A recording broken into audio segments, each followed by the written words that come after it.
Jagannath friends. तो friends मु आज आपण मानक सहित पुणी आ गोटे नुआ रेसिपी शेयर करबी। आपण माने एहाको सकाळर जळखिया भाबरे किंबा संध्या बेलर छोटा मोटा भोक को मेंटेबा पे स्नैक्स आकार में खाई पारे। एटा होची ओडिशार गोटे स्ट्रीट फूड। आपण माने एहाको पियाजी बरा कहि थांती बा खाली पियाजी कहि थांती। तो फ्रेंड्स आज आम घरे किछिटा मात्र जिनस यूज करी पूरा सरल उपाय रे घरे प्रस्तुत करबा पियाजी बरा। तो फ्रेंड्स यही बरा को बा पियाजी को खाइबा पे भितरु बहुत नरम एवं बाहर बहुत क्रिप्सी होता है। आपण माने एहार मजा जेकोसी सॉस हो किंबा जे तरकारी चना तरकारी जो गुगुनी कहते से गुगुनी रे मध्य एहाको एंजॉय करि पारिबे। जदि आपण माने ये रेसिपी को ट्राई करने को चाहते तेबे मोर ये वीडियो को संपूर्ण भाव में देखंतु। देखिए आपण माने मध्य घरे खूब कम समय मध्य सहज उपाय यहाँ प्रस्तुत करें। तो फ्रेंड्स मु वेलकम करुँची मोर यूट्यूब चैनल प्रगति किचन को। आपण माने जदि मो चैनल नुआ अच्छा तेज सब्सक्राइब करदेवा को अनुरोध करुँची। देखो पियाजी बनवाई मुझे प्रथम किसी पियाज को पूर्व काटिकी एमती स्लाइस आकार काटिकी प्लेट को काढ़ी नहीं आपण मैंने काटिकी एभली भाव रखिने। तो किसी अदा एवं रसुण को मुझे दरदरा छेची नहीं एवं अल्प कंचा लंका को काटिकी रखी नहीं एवं यार बाइंडिंग बा प्रस्तुत करने जो पियाजर बाइंडिंगटा जमी आसे से मुझे बेसन यूज करछि। तो आम यही भाव में ही यही सब जिनस यूज करके पियाजी घरे प्रस्तुत करवा। तो प्रथम गोटे कंसा नहीं नेबे। कंसारे आम जो पूर्व काटिकी रखि पियाज से पियाज को ए पकईदेवा। आपण मैंने जब पियाज को माने ग्राम हिसाब से जानवे तो ये मो पाए 250 ग्राम यूज करछि। तेबे एबे आसतु आम ए अल्प हल्दी गुंड पकईदेवा। हल्दी गुंड पकई सारापर आम 2 चम्मच मरच गुंड पकईदेवा कहीं आम बिना कलर यूज करके यार रेसिपी को बनैबा। एबे आसतु आम स्वाद अनुसार लुण पकई नबा। लुण पकई सारापर आपण मैंने बेसन को ऐड करने। बेसन ए आपण मैंने पकई पारे कम अधिक पियाज को देखिकी। तो मुझे गोटे कप पकई नहीं।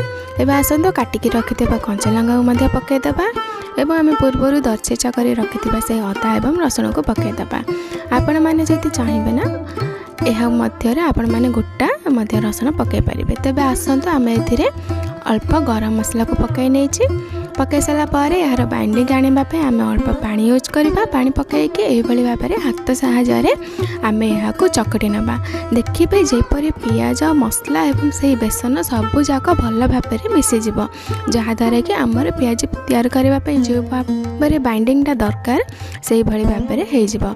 तो फ्रेंड्स आपण मैंने जब चाहिए ना ए धनिया पत्र भूसंग पत्र एवं अल्प चाउल गुंड पकई पारे। किंतु मु सहज उपाय आपण मानक यहाको बनवा शिखई दूसरी। तो देखिपे मुझे यहाँ भल भाव में मिक्स कर नहीं। आसतु यहाँ साइड करके रखी नवा। एबे देखंतु मु गोटे कढ़ाई नहीं जाइए। कढ़ाई गरम है आम छाणीबा जेहेतु पियाजी से लगे आम तेल आवश्यक अनुसार पकई नवा। तेल को किसी समय गरम होगा छाड़देवा। यह भीतर आसतु आम जो बाइंडिंगटा प्रस्तुत करते पियाजीर से किसी धला राशि पकईबा। धला राशि पकईबा द्वारा पियाजी देखापी सुंदर लगी था और खावाई टेस्टी लगी था। एबे देखंतु किसी समय है आमर तेलटी गरम हो सारी। एबे आसतु आम से पियाजीर बैटरटी को नेबा। तो आपण मैंने हाथ साहाय्य ये किसी धरिकी भाव में छोटिया करके आपण मैंने पियाजी प्रस्तुत करेंगे जो भाव में वीडियो देखाई। एवं आपण मैंने यहाँ नहीं तेल मध्य छाड़देवे। यही प्रोसेस करने समय आपन टे केयरफुली करेंगे। तो फ्रेंड्स देखो तो यही भाव में मो पियाजी को सब मैंने पकई नहीं तेल रे। एबे आसतु किसी समय है आम गोटे छणा साहाय्य यही पियाजी को ओल्टाई नवा। जेहेतु यार गोटे साइड क्रिप्सी हम एवं 2 साइड जाक क्रिप्सी होगा दरकार से लगे आपण मैंने यहाँ किसी समय पर यहाँ यही भाव में ओल्टाइबे नचेत से पियाजी जाक पोड़ीज एवं भितर कंचालियापण थी। तो देखिपे वीडियो रे मु किसी समय पर यहाँ पलटाई नहीं। आपण मैंने यहाँ गोल्डन है पर्यंत फ्राए करेंगे। तो देखो तो किसी समय है यार कलरटी पूरा चेंज हो सारी आमर पियाजीटा बहुत भल भाव में हो सारी। एबे आम यहाँ छाणी नवा। तो देखो तो यार कलरटा ये भाव में रहिबो। तो यही समय ही आम यहाँ छाणिके गोटे प्लेट को काढ़ी नवा। यहाँ एवं चलते साइड करनवा। आपण मैंने ठीक समय मुझे जमी कहीदेली आपण मैंने ठीक प्रोसेस यूज करके ये भाव में पियाजी जी प्रस्तुत करके से सबको ये भाव में छाणी नेबे। तो देखो मु सब पियाजी को बर्तमान छाणी नहीं शेष बा लास्ट समय आपण मैंने किसी कंचा लंका को नेबे कंचा लंकार जो आखर रोचे टी पार्ट को छिंडाई ने छिंडाई के भाव में से ही छणार ही रखिकी तेल मध्य छाड़ीदे। तो देखिए तेल द्वारा से कंचा लंका जहाँ अल्प फ्राए हो जहाँद्वारा कि आम पियाज सहित यही कंचा लंका को एंजॉय करि परिबा।